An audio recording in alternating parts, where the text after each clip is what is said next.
¿Has confiado alguna vez en una práctica religiosa sin cuestionar si realmente proviene de Dios?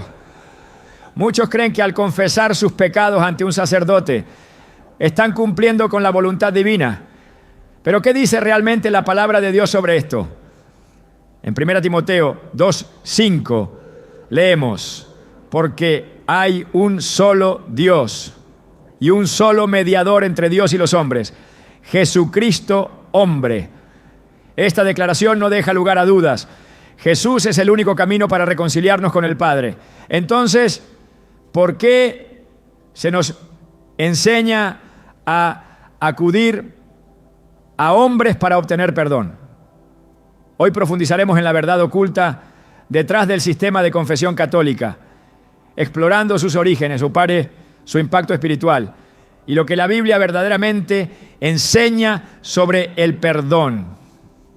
Te mostraremos cómo identificar si estás siguiendo una tradición humana o la voluntad de Dios. ¿Estás listo para entender lo que Dios tiene reservado para ti? Desde pequeños, muchos fuimos instruidos a arrodillarnos frente a un hombre vestido de sotana, confesarle nuestras faltas y esperar que pronunciara unas palabras que supuestamente abrían las puertas del cielo nuevamente para nosotros.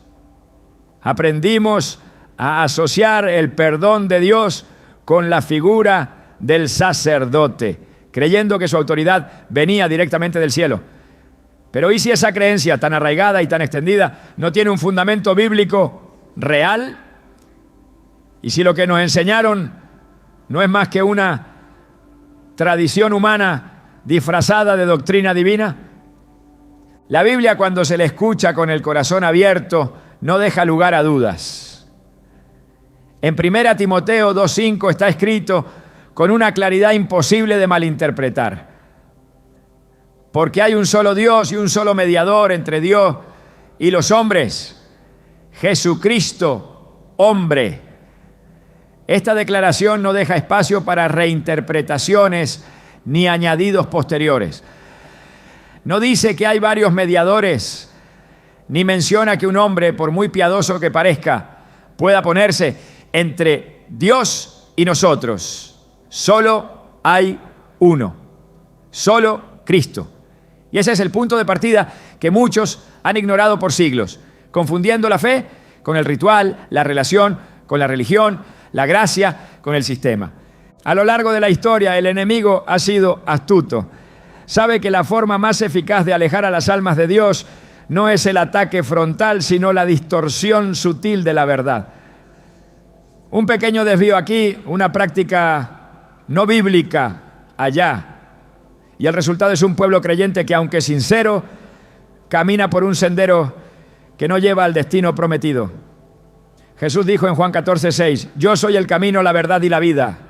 Nadie viene al Padre sino por mí. Nadie. No hay excepciones, no hay atajos a través de confesores humanos, no hay pasajes secretos que solo unos pocos privilegiados pueden ofrecer. La confesión verdadera, la que sana y restaura, solo ocurre cuando nos acercamos directamente al trono de la gracia por medio del Hijo. Aún así, millones de personas en el mundo han sido condicionadas a pensar que necesitan intermediarios humanos. Han aprendido a depender de un confesionario para sentirse limpios, olvidando que el verdadero perdón no depende de palabras pronunciadas por hombres, sino de un arrepentimiento sincero delante de Dios. Es un error espiritual profundo, porque crea una ilusión de paz sin transformación interior. Y esa ilusión es peligrosa, porque adormece la conciencia y silencia la voz del Espíritu Santo. Pero este problema no es nuevo. Incluso en los tiempos de Jesús, los líderes religiosos pretendían tener una autoridad que Dios no les había dado. En Marcos 2, cuando Jesús perdona los pecados del paralítico, los escribas se escandalizan. ¿Por qué? Porque entendían, y con razón, que solo Dios puede perdonar pecados. Entonces, si ellos sabían que esa prerrogativa le pertenece solo a Dios, ¿por qué ahora tantos hombres se han arrogado ese poder? Jesús, al perdonar al paralítico, estaba revelando su divinidad. Él tenía autoridad para hacerlo. Pero ningún ser humano, por más que vista con solemnidad o esté respaldado por una institución, tiene ese derecho. Atribuirse tal poder es una blasfemia encubierta que ha sido aceptada por siglos como algo santo. Los evangelios están llenos de ejemplos que nos muestran cómo Jesús perdonaba directamente. No mandaba a los pecadores a buscar a un líder religioso. No les decía que fueran a confesar sus pecados a otro hombre. En lugar de eso, los miraba con compasión, discernía su corazón y les ofrecía gracia. A la mujer sorprendida en adulterio, por ejemplo, no la remitió a ningún templo ni a ningún sacerdote. Le dijo: ni yo te condeno, vete y no peques más. Juan 8:11. Esa es la esencia del Evangelio. Un encuentro directo entre el pecador arrepentido y el Salvador misericordioso. Sin rituales, sin burocracia religiosa, sin condiciones humanas. Solo gracia y verdad. Este modelo de perdón directo se repite una y otra vez en las Escrituras. David, tras su pecado con Betsabé, no fue al sacerdote a confesar su falta. En lugar de eso, se postró ante Dios y clamó desde lo más profundo de su alma: contra ti solo he pecado y he hecho lo malo delante de tus ojos. Salmos 51:4. Su confesión no fue pública ni institucionalizada. Fue personal, íntima, sincera, y Dios lo restauró. ¿Qué nos enseña esto? Que el corazón quebrantado y humillado Dios no desprecia, no necesita intermediarios para escucharlo. Entonces, ¿por qué se ha enseñado lo contrario?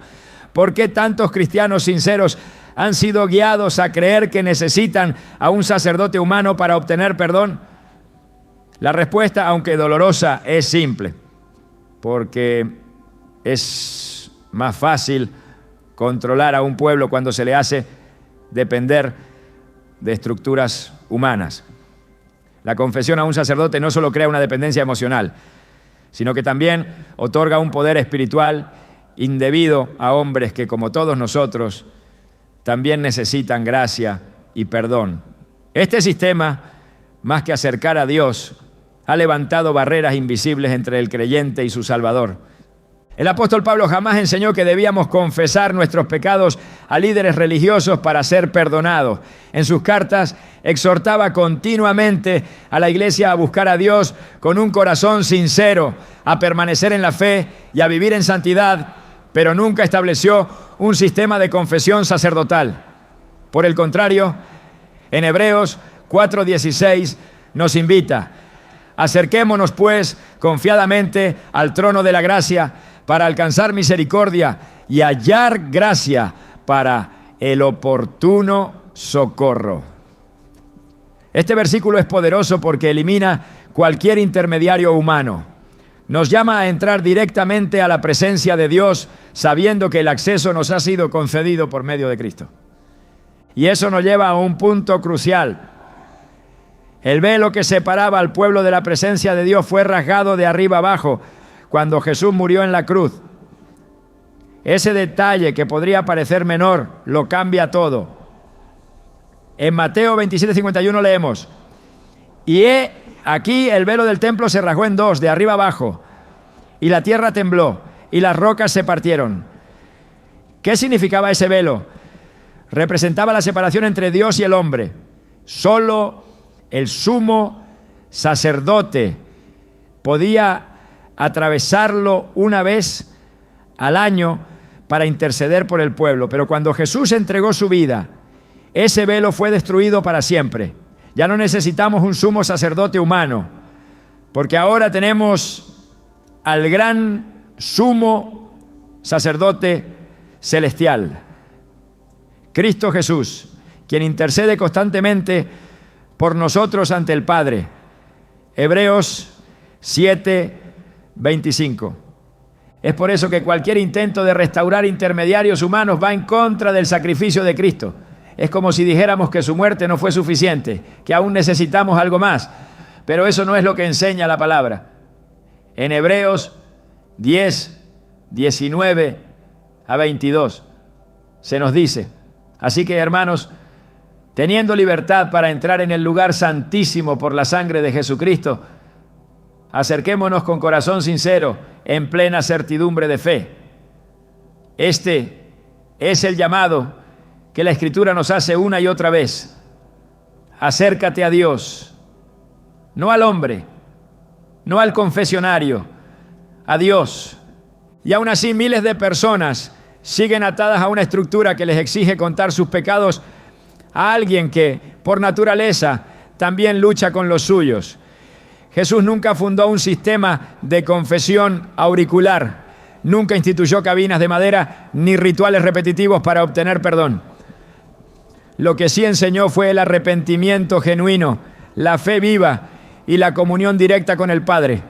Y eso sigue estando disponible para todos hoy. Muchos dirán: pero yo me siento aliviado después de confesarme con el sacerdote. Y es cierto, puede haber una sensación de alivio momentáneo, pero eso no significa que haya perdón verdadero. El alma necesita algo más que un desahogo emocional. Necesita redención. Y esa solo se encuentra en Cristo. No se trata de cómo nos sentimos, sino de lo que Dios ha establecido. El alivio que viene por confesarle nuestros pecados a Dios, por llorar delante de Él, por rendir nuestro corazón sinceramente, no se compara con ningún ritual humano. Es allí, en la presencia del Dios vivo, donde el alma encuentra descanso real. Hay quienes con sinceridad han vivido décadas bajo este sistema sin cuestionarlo.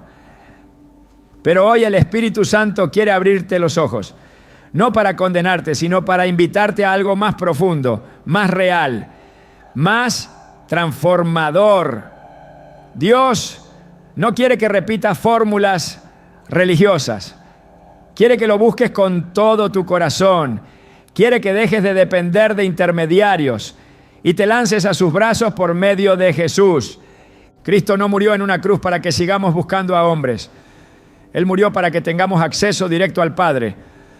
Su sangre fue el precio de esa libertad. Y hoy esa libertad está disponible para ti. No la cambies por tradiciones vacías. No permitas que el ruido de los rituales te impida escuchar la voz suave y poderosa del Espíritu que te llama. ¿Hasta cuándo seguirás postrándote delante de un sistema que no puede darte vida? ¿Hasta cuándo seguirás esperando el perdón de labios humanos cuando el cielo te lo ofrece directamente?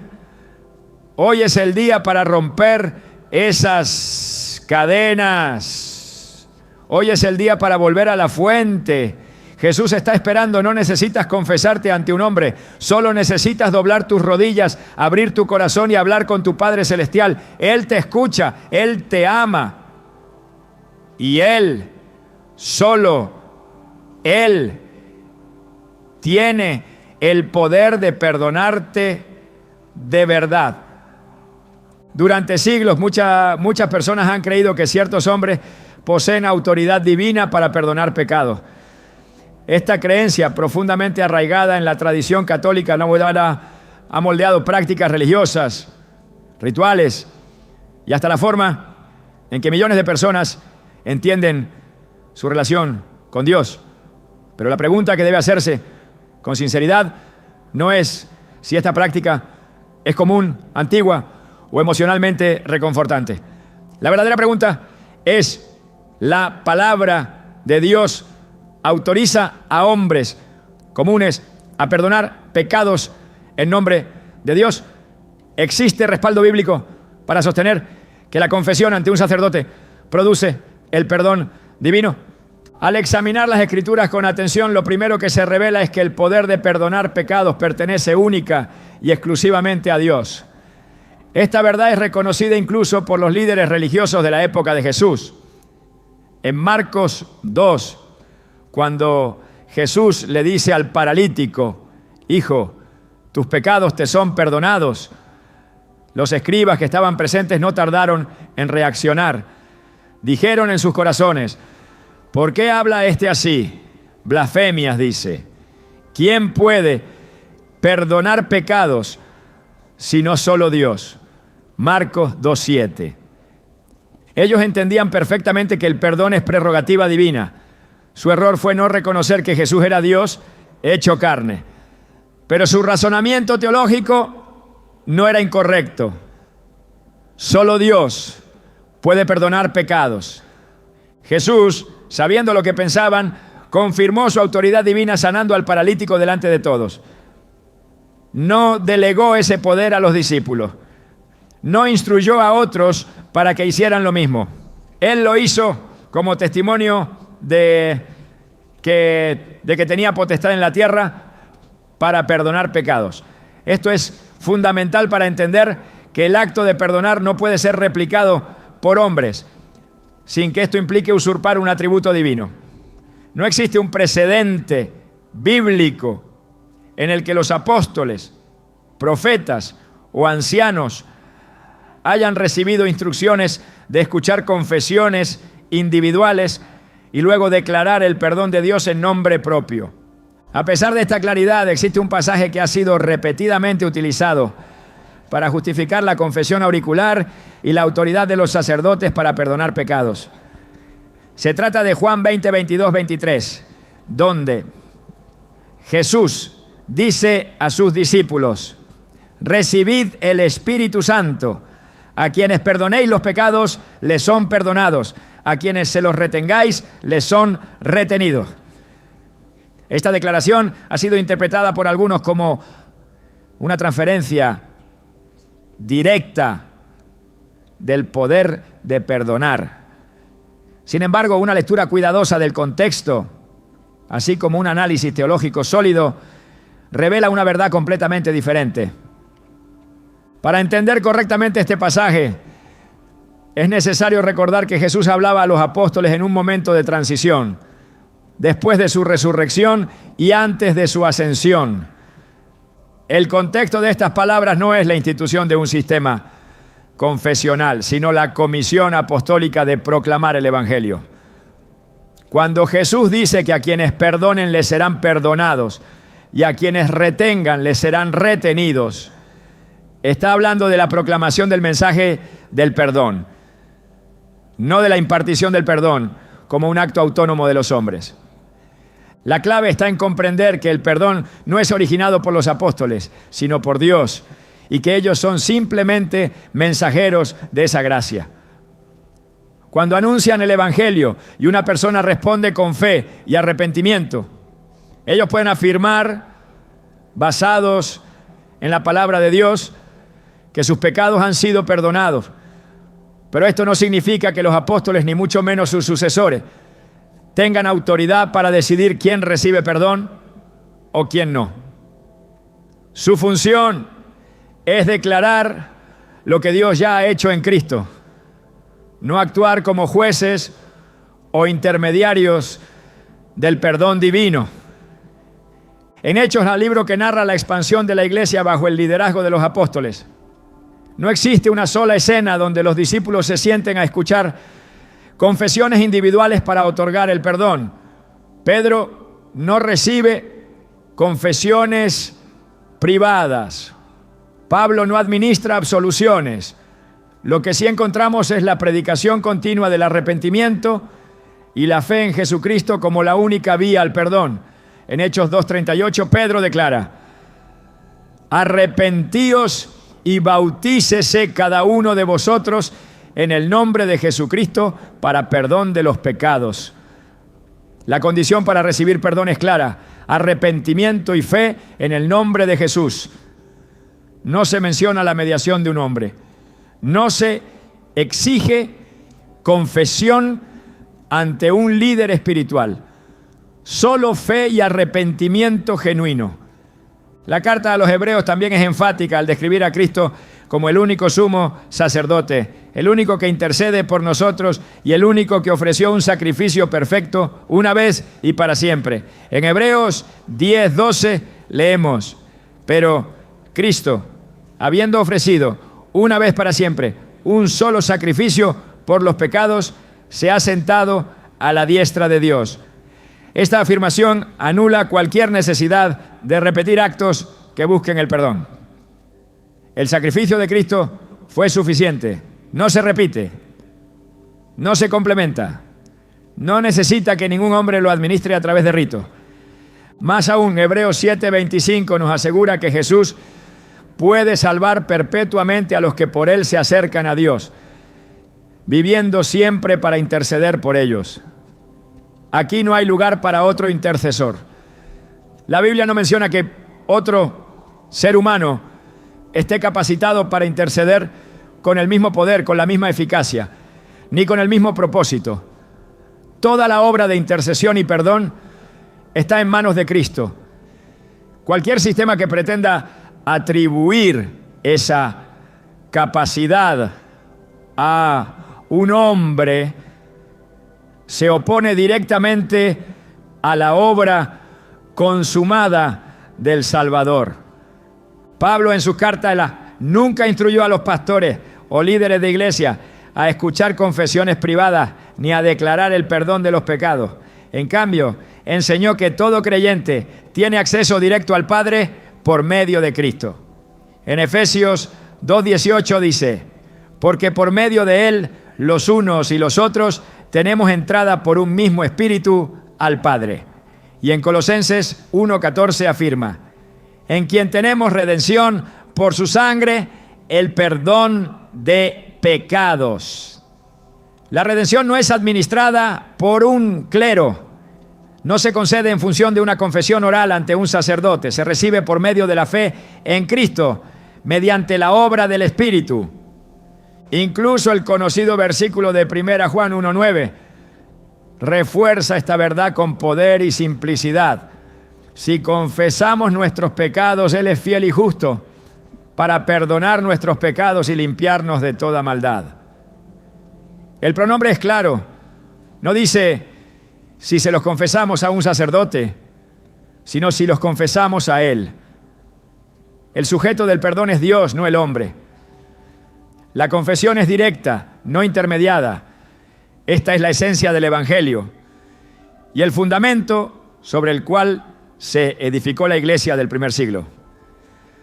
A pesar de todo esto, la doctrina de la confesión auricular se consolidó siglos después de los apóstoles, no como una enseñanza bíblica, sino como una herramienta de control y estructura dentro de una iglesia institucionalizada. Su incorporación al dogma no fue resultado de revelación divina, sino de decisiones humanas que respondían a contextos políticos, teológicos y de poder. Por eso es tan importante regresar a la palabra, porque ella es la única autoridad infalible, inmutable y suficiente para guiar nuestra fe y práctica. Aceptar que solo Dios puede perdonar no es una idea radical ni una postura doctrinal polémica. Es simplemente abrazar lo que siempre estuvo escrito. Es reconocer que la cruz de Cristo no necesita añadiduras humanas, que su sangre derramada no fue incompleta y que su resurrección no requiere intermediarios para que el poder del perdón llegue al corazón del pecador. La confesión verdadera, la que transforma, no se da en un espacio físico específico, ni depende de la presencia de un hombre. Ocurre cuando el alma quebrantada se encuentra con la gracia inmerecida del Dios eterno. Es necesario que quienes aman la verdad examinen si están siguiendo lo que Dios reveló o lo que el hombre estableció, porque una cosa es adherirse a una tradición y otra muy distinta es caminar conforme a la voluntad del Padre. Jesús reprendió con firmeza a los fariseos por sustituir el mandamiento de Dios con enseñanzas humanas. En Marcos 7:8 dijo: porque dejando el mandamiento de Dios, os aferráis a la tradición de los hombres. Esta advertencia es vigente. Muchos siguen hoy prácticas que no tienen origen divino, creyendo que por hacerlo agradan a Dios. cuando en realidad están siguiendo caminos que Él nunca trazó. La autoridad para perdonar pecados sigue siendo de Dios. No fue dada a ningún hombre para que la administre a voluntad. La Escritura es clara, contundente y constante en este punto. Toda doctrina que pretenda lo contrario no proviene del Evangelio. Todo sistema que coloque a hombres como dispensadores de gracia está usurpando una gloria que le pertenece solo al Cordero inmolado. El llamado hoy no es a debatir por religión, ni a levantar argumentos humanos, no, sino a volver a las Escrituras, porque ellas dan testimonio de Cristo y en Él está la vida eterna. Él es el camino, el único camino.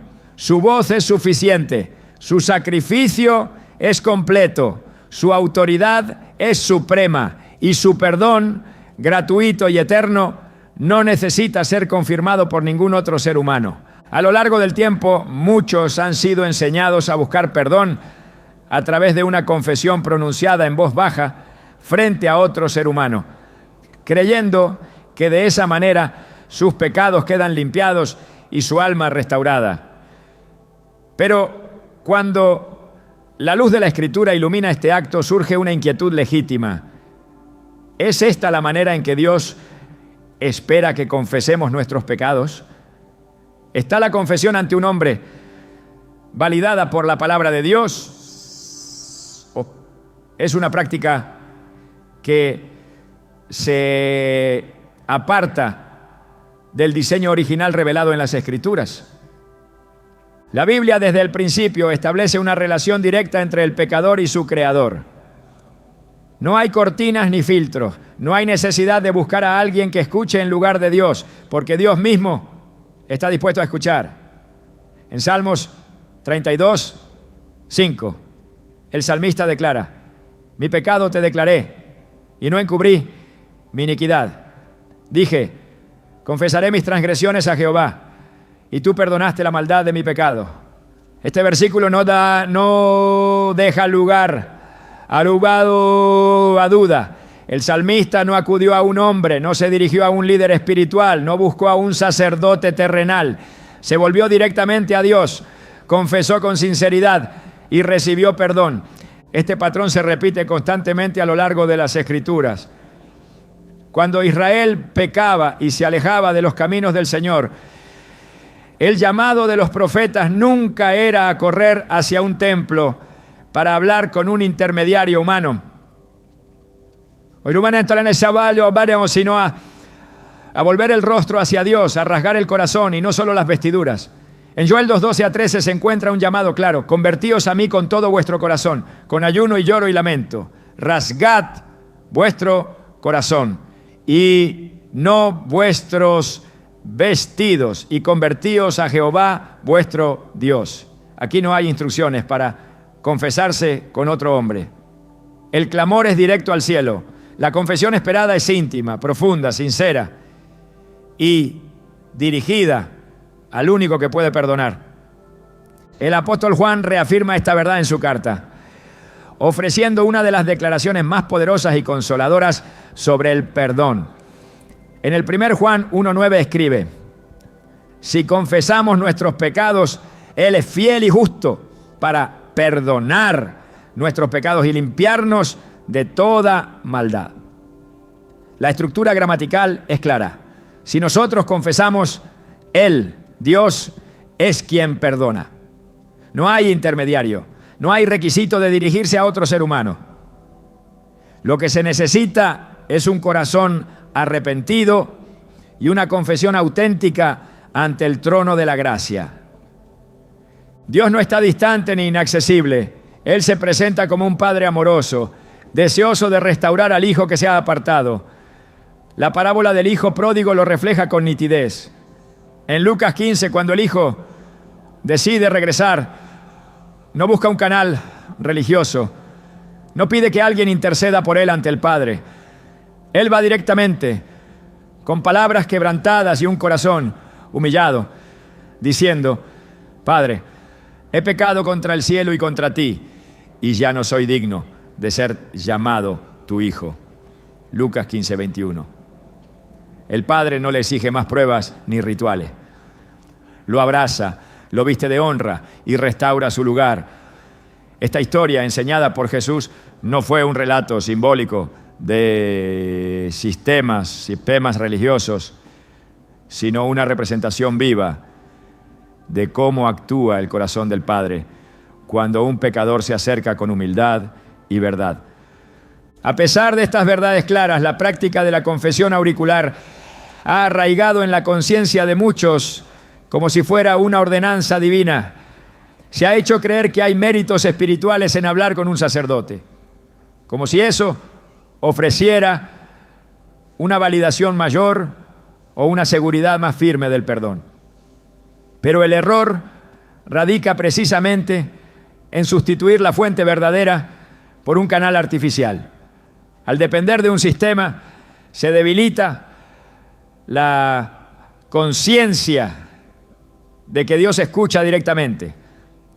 Se crea una costumbre religiosa que muchas veces sustituye la comunión real con el Señor.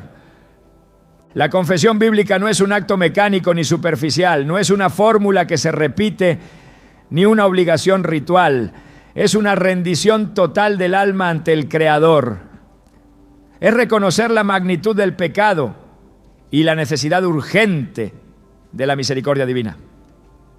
David, tras su caída, escribe en el Salmo 51, 17: los sacrificios de Dios son el espíritu quebrantado.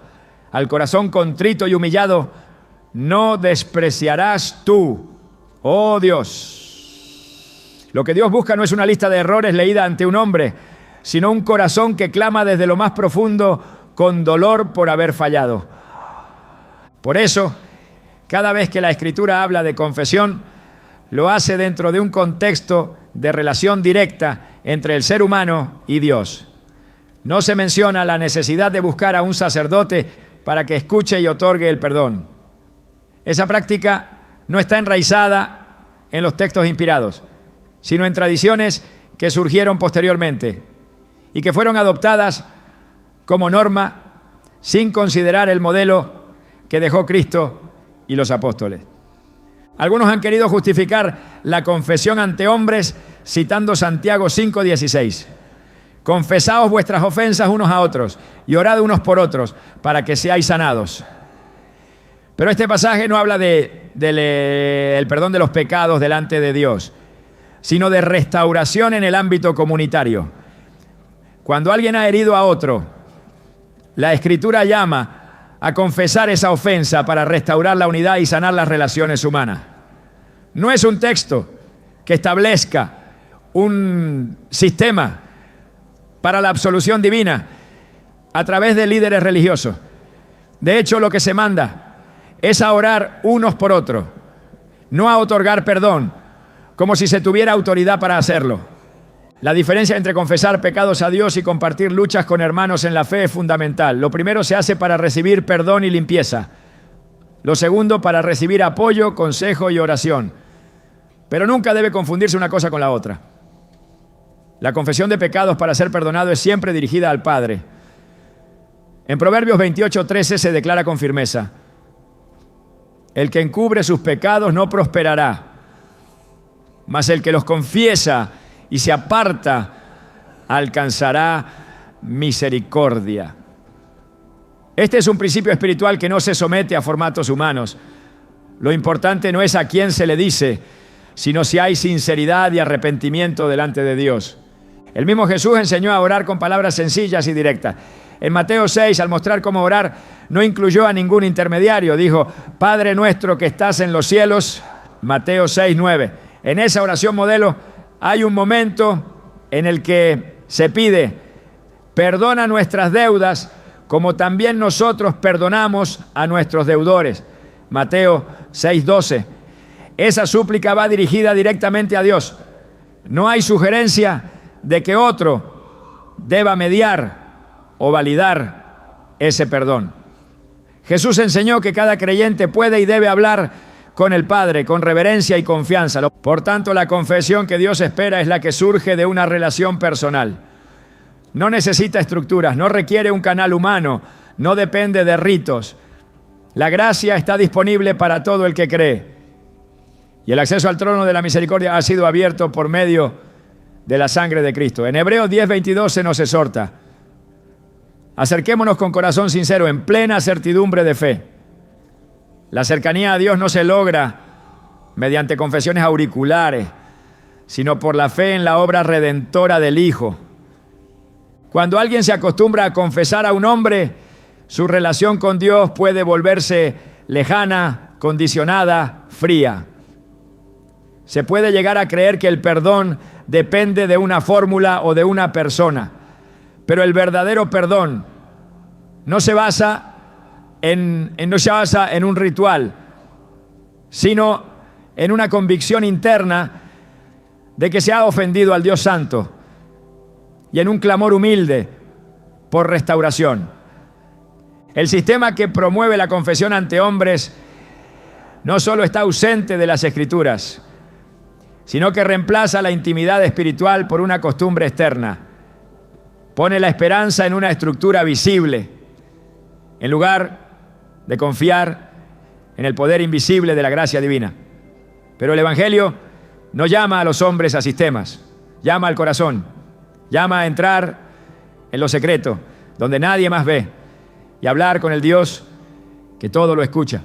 Jesús, al hablar del lugar de oración, lo hizo con precisión. En Mateo 6:6 dijo: mas tú, cuando ores, entra en tu aposento y cerrada la puerta, ora a tu Padre que está en secreto, y tu Padre que ve en lo secreto te recompensará en público.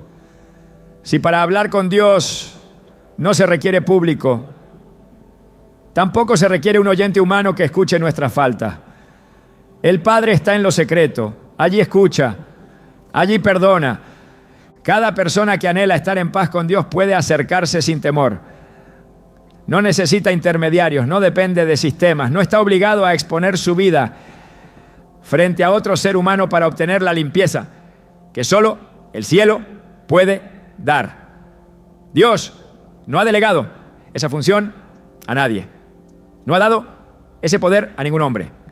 Lo que ha hecho es abrir el camino por medio de su Hijo y extender los brazos a todo aquel que venga a Él con verdad. Pocas cosas son tan poderosas como una creencia que ha sido repetida generación tras generación.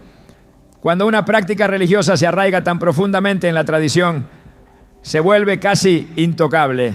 Cuestionarla puede parecer una falta de respeto o incluso una herejía, pero cuando lo que está en juego es la verdad, no hay espacio para el silencio. Es necesario hablar con claridad, aunque eso signifique enfrentar estructuras que han perdurado por siglos. Y uno de los ejemplos más contundentes de una tradición que se impuso sin base bíblica es la confesión auricular, tal como la establece el sistema católico. Para muchos esta práctica parece tan antigua como el cristianismo mismo. Sin embargo, una mirada honesta a la historia revela una realidad muy distinta. El acto de confesar los pecados no es una invención humana. Desde el principio, Dios ha llamado a su pueblo al arrepentimiento y a la confesión, pero siempre lo hizo dentro de un marco de relación directa. Lo que sí es una construcción posterior es la idea de que esa confesión deba hacerse exclusivamente ante un sacerdote humano, dentro de un sistema jerárquico regulado por normas humanas, con formas rígidas y una autoridad atribuida por una institución. Esta estructura no surge de los labios de Jesús, no se establece en los escritos apostólicos, no tiene origen en el testimonio de la iglesia primitiva. Aparece mucho después como resultado de desarrollos históricos, luchas de poder y adaptaciones institucionales que pretendieron vestir de santidad lo que era en esencia una estrategia de control. Durante los primeros siglos del cristianismo, la confesión se entendía como una expresión del arrepentimiento ante Dios, acompañada de una vida transformada.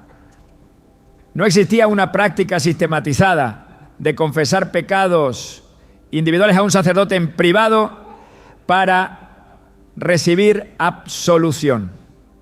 Lo que se daba en algunas ocasiones era la confesión pública de pecados graves, especialmente cuando estos habían causado escándalo o afectado a la comunidad. Pero incluso en esos casos, el énfasis no estaba en la mediación de un hombre para obtener perdón, sino en la restauración de la comunión dentro del cuerpo de creyentes. Después de haber buscado a Dios en arrepentimiento sincero, la evolución hacia un sistema de confesión privada y obligatoria fue gradual. No fue una revelación repentina, no descendió del cielo. Se fue imponiendo paso a paso, como una respuesta a las necesidades administrativas de una iglesia que se volvía cada vez más institucionalizada, más poderosa políticamente y más centralizada. El cambio fundamental comenzó a consolidarse entre los siglos V y XII, a medida que la Iglesia de Roma ganaba influencia sobre las demás comunidades cristianas. Fue en ese contexto que se impuso la idea de que solo los sacerdotes podían administrar el perdón y que los creyentes debían confesar sus pecados ante ellos para ser absueltos. Uno de los momentos clave fue el Cuarto Concilio de Letrán, celebrado en el año 1215. En ese concilio, bajo el papado de Inocencio III, se estableció como obligatorio que todo cristiano debía confesar sus pecados al menos una vez al año ante un sacerdote. Ese mandato no fue una reafirmación de una doctrina apostólica, sino una decisión administrativa y doctrinal que respondía a las necesidades de una iglesia que había pasado de ser perseguida a ser poder dominante. Lo que comenzó como una práctica ocasional y voluntaria se convirtió en una obligación bajo pena de condenación. El silencio dejó de ser opción. La intimidad con Dios fue reemplazada por la obligación ante el hombre. Esta imposición trajo consigo consecuencias profundas. En lugar de fomentar la relación personal con Dios, el nuevo sistema colocó a los fieles en una posición de dependencia continua de la institución religiosa. El perdón dejó de ser una promesa disponible para quien se acercara a Dios con fe y se convirtió en un bien administrado por la Iglesia, distribuido a través de sus representantes y condicionado por el cumplimiento de ciertos requisitos. La gracia se volvió transacción, el arrepentimiento se ritualizó y el acceso a Dios fue restringido por puertas humanas.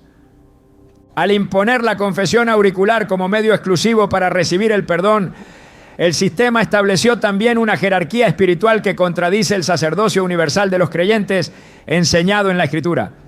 En el 1 Pedro 2:9 se declara que todos los creyentes son linaje escogido, real sacerdocio, nación santa, pueblo adquirido por Dios.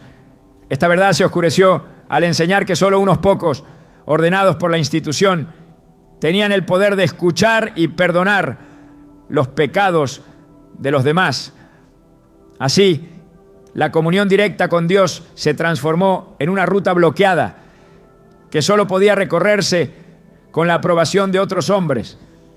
Este modelo no solo contradice el mensaje del Evangelio, sino que también distorsiona la imagen de Dios, porque presenta a un padre que no escucha directamente al hijo arrepentido, sino que exige intermediarios humanos para otorgar su perdón. Esa imagen no es la que Jesús reveló. Él enseñó que el Padre está cercano, atento, dispuesto a perdonar sin condiciones humanas, ya sin rituales, sin necesidad de confesarse con un hombre. El velo del templo se rasgó para que cada creyente pudiera entrar al lugar santísimo con libertad, no para ser escuchado por otro ser humano, sino para hablar directamente con su Dios. El libro de los Hechos y las cartas del Nuevo Testamento muestran una comunidad que vivía en libertad espiritual. No se describe allí la práctica de la confesión auricular como se conoce hoy. Los apóstoles predicaban el arrepentimiento y la fe en Jesucristo como el único camino al perdón. En ninguna parte se enseña que Pedro, Juan o Pablo establecieran cabinas, turnos de confesión o listas de pecados que debían ser recitados ante ellos para poder ser absueltos. Por el contrario, proclamaban que todo aquel que creyera en el nombre de Jesús sería salvo.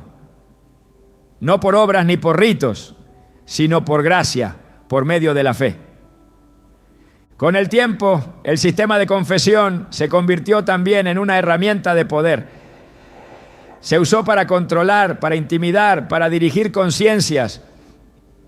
Se enseñó que sin la confesión al sacerdote no había salvación.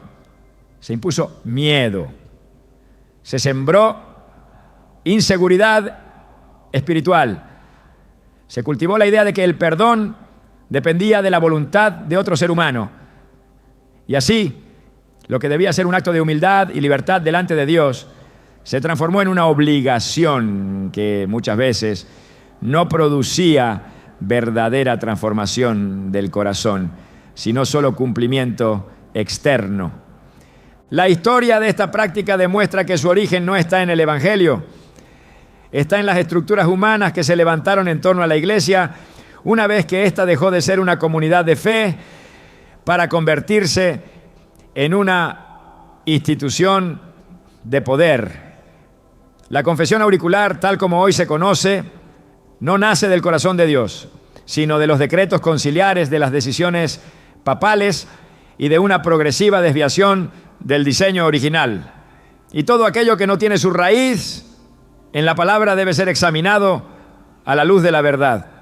El regreso a la fuente es necesario, porque lo que se recibe por tradición debe ser confrontado con lo que está escrito.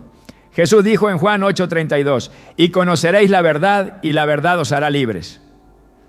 Pero esa libertad no se alcanza si se sigue caminando en prácticas que fueron añadidas siglos después, sin fundamento en las enseñanzas de Cristo, ni en el testimonio de sus discípulos.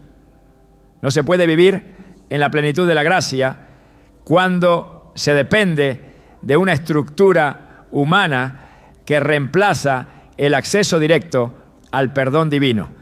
Es posible que muchos hayan crecido creyendo que confesar los pecados ante un sacerdote es lo correcto.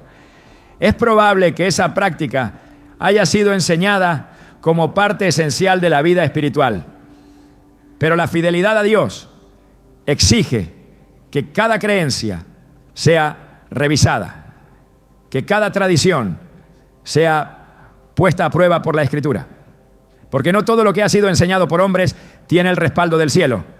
No todo lo que parece piadoso proviene de Dios. Y no todo lo que ha sido aceptado por siglos refleja necesariamente la verdad del Evangelio.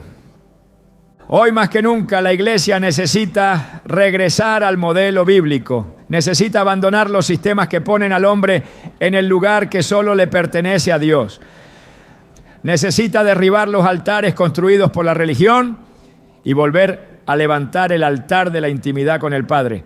Porque cuando un corazón quebrantado se presenta delante de Dios, no necesita mediadores, no necesita rituales, no necesita estructuras humanas, solo necesita fe, solo necesita sinceridad, solo necesita a Cristo. Una de las estrategias más efectivas que el enemigo ha utilizado a lo largo del tiempo no ha sido convencer al ser humano de rechazar abiertamente a Dios, sino hacerle creer que está en paz con Él mientras vive apartado de su voluntad.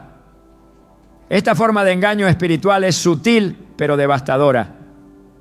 Se manifiesta cuando una persona adopta prácticas religiosas vacías de transformación y se convence a sí misma de que eso basta para estar bien delante de Dios.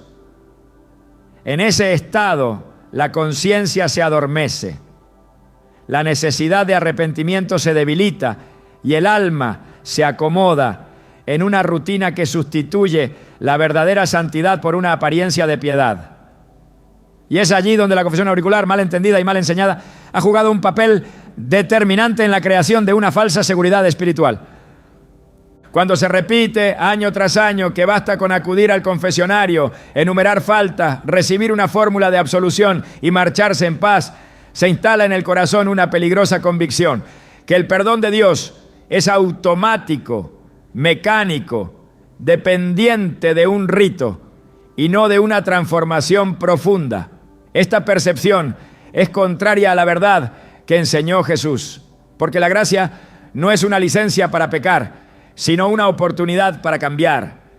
El perdón no es una rutina, sino un milagro de restauración que solo ocurre cuando el corazón es quebrantado y vuelve con sinceridad al Señor.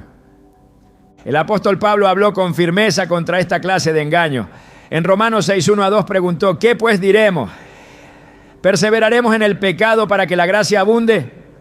En ninguna manera, porque los que hemos muerto al pecado, ¿cómo viviremos aún en él?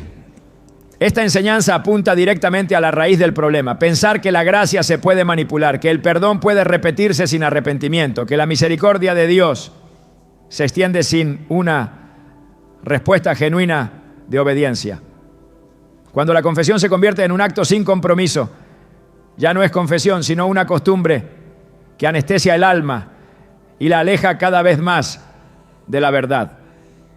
La Biblia enseña que el arrepentimiento verdadero produce fruto. No basta con pronunciar palabras, no es suficiente reconocer un error si no hay una disposición real a apartarse de él. En Mateo 3:8, Juan el Bautista llama a los fariseos a producir frutos dignos de arrepentimiento. No les pide simplemente que se acerquen y reconozcan su falla. Les exige evidencia de transformación. Esto derriba por completo la idea de que un acto externo, como una confesión privada ante un hombre, puede ser suficiente para obtener perdón si no va acompañado de un cambio interior. El Evangelio no busca repeticiones vacías, sino corazones rendidos. En el sistema que promueve la confesión auricular como forma recurrente de limpieza espiritual, se da lugar a una mentalidad peligrosa, la de pecar con la idea de que más tarde se podrá confesar. Esta actitud no solo trivializa el pecado, sino que deshonra la santidad de Dios. No se puede hablar de gracia si se utiliza como pretexto para continuar en desobediencia. No se puede invocar el perdón si se ha perdido el temor santo que debe acompañar toda vida consagrada. El corazón que juega con el pecado esperando que un ritual lo cubra no ha entendido lo que significa la cruz, ¿no? Jesús no entregó su vida para que seamos esclavos de un sistema, sino para que seamos libres del poder del pecado. Su sacrificio fue demasiado costoso como para ser reducido a una fórmula que puede repetirse sin convicción. En Hebreos 10, 26 a 27 se lee: porque si pecaremos voluntariamente, después de haber recibido el conocimiento de la verdad, ya no queda más sacrificio por los pecados, sino una horrenda expectación de juicio. Este pasaje no habla de una falta ocasional, sino de una actitud premeditada, constante, donde el pecado se practica con la idea de que siempre habrá una oportunidad ritual para cubrirlo. Ese tipo de vida espiritual está en peligro, y ese peligro es real. La falsa seguridad nace cuando se reemplaza el temor reverente por el cumplimiento externo, cuando se cree que basta con cumplir lo que una religión exige, sin considerar si el corazón realmente está en comunión con Dios. Jesús confrontó esta actitud en muchas ocasiones. En Mateo 15:8-9 citó las palabras del profeta Isaías: este pueblo de labios me honra, mas su corazón está lejos de mí, pues en vano me honran, enseñando como doctrinas mandamientos de hombres. La honra vacía no tiene valor ante los ojos de Dios. La obediencia fingida, los rituales cumplidos sin fe viva, no producen transformación. El peligro es vivir engañado, creyendo que se está cerca de ser de Dios, cuando en realidad se ha adoptado una forma de piedad sin poder. La confesión auricular, cuando se presenta como garantía de perdón automática, desvirtúa el carácter del arrepentimiento bíblico. En lugar de conducir al quebrantamiento, puede generar repetición. En lugar de fomentar el temor de Dios, puede alimentar la ligereza espiritual. Y cuando el creyente se acostumbra a caer, confesar y repetir, sin experimentar libertad real, comienza a vivir una fe superficial, desprovista de fruto, sin profundidad, sin comunión genuina. Es allí donde el alma corre mayor peligro, porque ya no percibe su necesidad de ser transformada. Se convence a sí misma de que está bien, simplemente porque ha seguido un procedimiento. Jesús ilustró la diferencia entre el arrepentimiento verdadero y el falso en la parábola del fariseo y el publicano. En Lucas 18, ambos suben al templo a orar. El fariseo se jacta de sus obras, mientras que el publicano, golpeándose el pecho, dice: Dios, sé propicio a mí, pecador. Y Jesús concluye que este último descendió a su casa justificado, no por haber cumplido un rito, sino por haberse humillado ante Dios. Lo que justifica no es el cumplimiento externo, sino el corazón rendido. Lo que trae perdón no es la confesión recitada, sino la súplica nacida de una conciencia viva. El enemigo sabe que si logra mantener a una persona entretenida con formas sin fondo, ya no necesita tentarla con pecados escandalosos. Basta con que viva cómoda, convencida de que está bien con Dios, mientras no lo está. Esa es la raíz del autoengaño espiritual. Y ese es uno de los efectos más peligrosos del mal uso de la confesión auricular, que puede proporcionar una paz falsa, una tranquilidad que no proviene del espíritu, sino de una costumbre religiosa que simula santidad sin exigir conversión. La Escritura es clara al advertir que muchos en el día final se presentarán ante Dios convencidos de haber vivido para Él y serán sorprendidos al oír: nunca os conocí, apartaos de mí, hacedores de maldad. Mateo 7, 23. ¿Qué llevó a esas personas a creer que estaban bien? ¿Qué tipo de fe practicaron? ¿Qué clase de seguridad abrazaron que los llevó a ese punto? Lo que Jesús señala es que no basta con hacer cosas en su nombre. Lo que importa es vivir en obediencia a su palabra. Y esa obediencia comienza con una relación real, no con la dependencia de un sistema que no produce fruto. La confesión verdadera no puede ser reducida a un evento ocasional. Es un estilo de vida, es caminar en la luz, vivir en integridad, reconocer cada día la necesidad de gracia, no como una licencia para seguir igual, sino como una fuerza transformadora que impulsa al creyente a vivir en santidad. En el 1 Juan 1:7 se dice: si andamos en luz, como Él está en luz, tenemos comunión unos con otros, y la sangre de Jesucristo, su Hijo, nos limpia de todo pecado. La limpieza no es el resultado de un acto mecánico, es el fruto de una vida que permanece en la luz.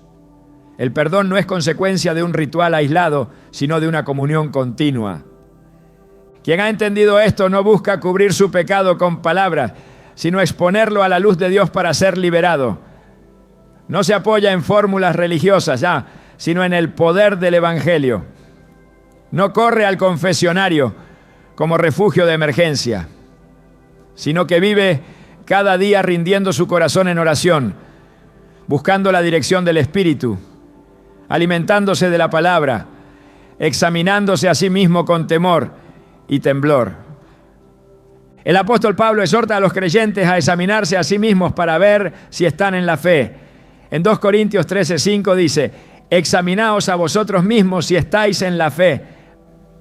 Probaos a vosotros mismos. Esta autoevaluación constante es contraria a la pasividad que produce una confesión ritualizada.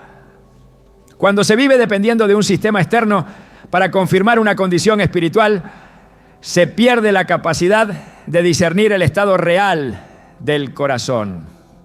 Solo cuando se vive en comunión directa con Dios Se puede ver con claridad si la fe es genuina o solo una ilusión.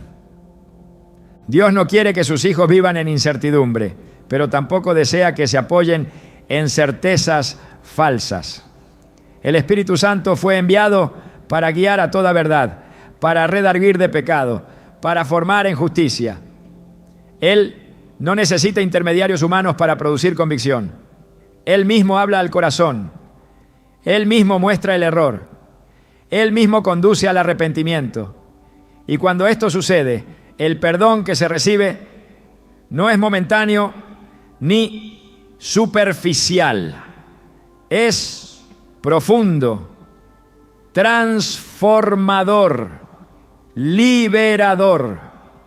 Hoy más que nunca es urgente salir de la rutina religiosa que da una sensación de estar bien, sin realmente estarlo. Es necesario despertar del sueño de la costumbre, del cumplimiento vacío, del sistema que ofrece consuelo sin conversión. Dios no está buscando rituales, está buscando corazones. No quiere confesiones recitadas, quiere rendiciones completas. No está esperando listas de pecados, está esperando vidas rendidas. Porque solo así el perdón deja de ser una idea y se convierte en una realidad que transforma por completo. El perdón no es una idea abstracta ni un privilegio reservado a quienes cumplen ciertos rituales. El perdón es una promesa viva, establecida por el sacrificio de Cristo, accesible a todo aquel que se acerque a Él con fe y sinceridad. No hay mediadores humanos. No hay requisitos institucionales, no hay barreras, solo un camino, y ese camino es Cristo. En Hechos 4:12 se afirma sin ambigüedad, y en ningún otro hay salvación, porque no hay otro nombre bajo el cielo dado a los hombres en que podamos ser salvos.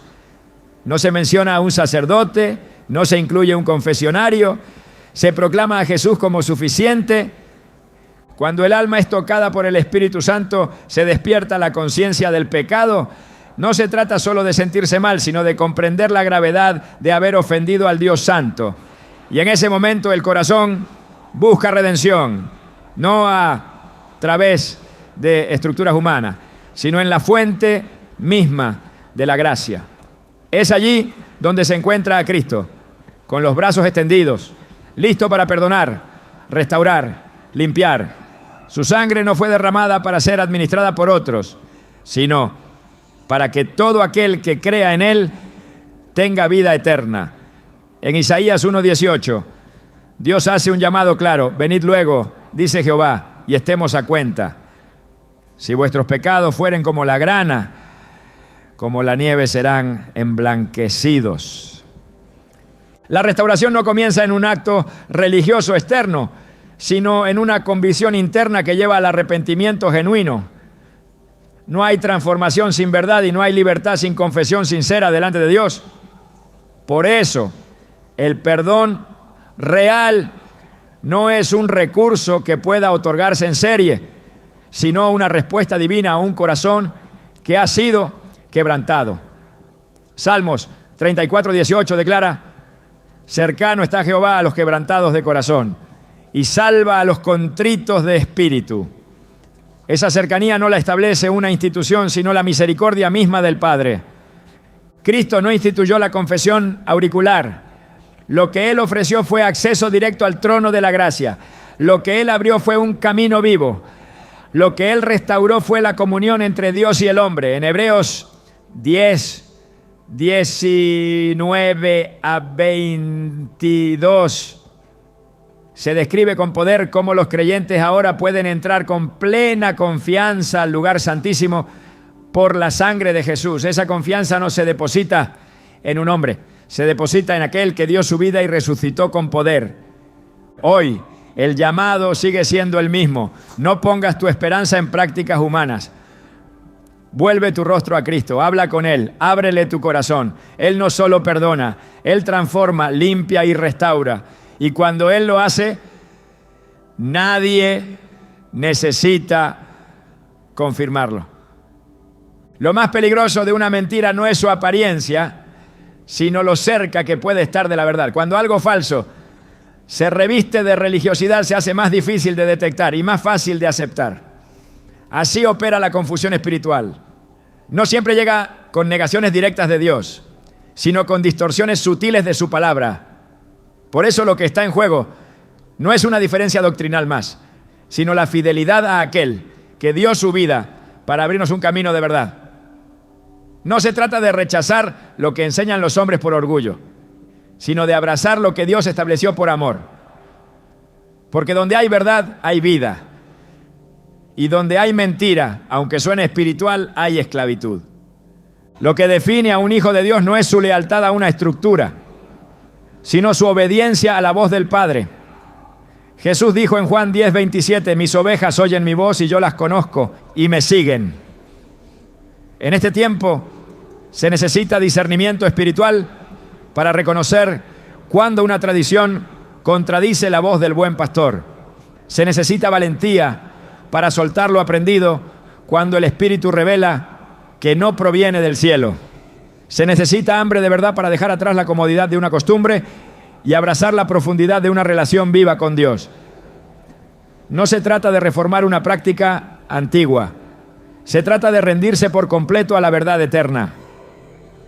Cada persona que anhela caminar en integridad con Dios debe preguntarse con sinceridad: ¿lo que practico hoy me lleva más cerca de Cristo o me hace depender de lo que otros hagan por mí? ¿Estoy edificando mi vida sobre la roca de su palabra o sobre el molde de una religión que aprendí sin cuestionar?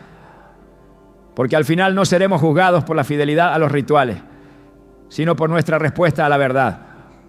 Y esa verdad no cambia con los siglos. Esa verdad no necesita adornos. Esa verdad ya fue revelada y su nombre es Jesús. El llamado no es a abandonar una institución por enojo, ni a discutir por diferencias.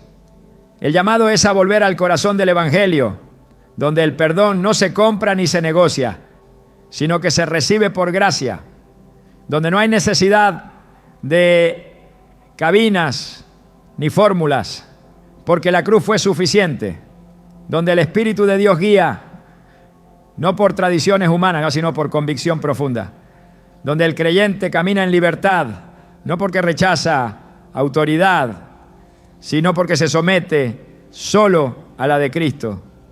Hoy no estás ante una idea, estás ante una decisión, y esa decisión marcará la diferencia entre vivir aferrado a una sombra o caminar en la luz plena de la verdad. Si escuchas la voz de Dios en lo profundo de tu alma, no la ignores. Hoy es el día para dejar de vivir de rutinas y empezar a vivir en comunión. La puerta está abierta. Cristo sigue esperando. Él no impone, pero sí llama. ¿Responderás?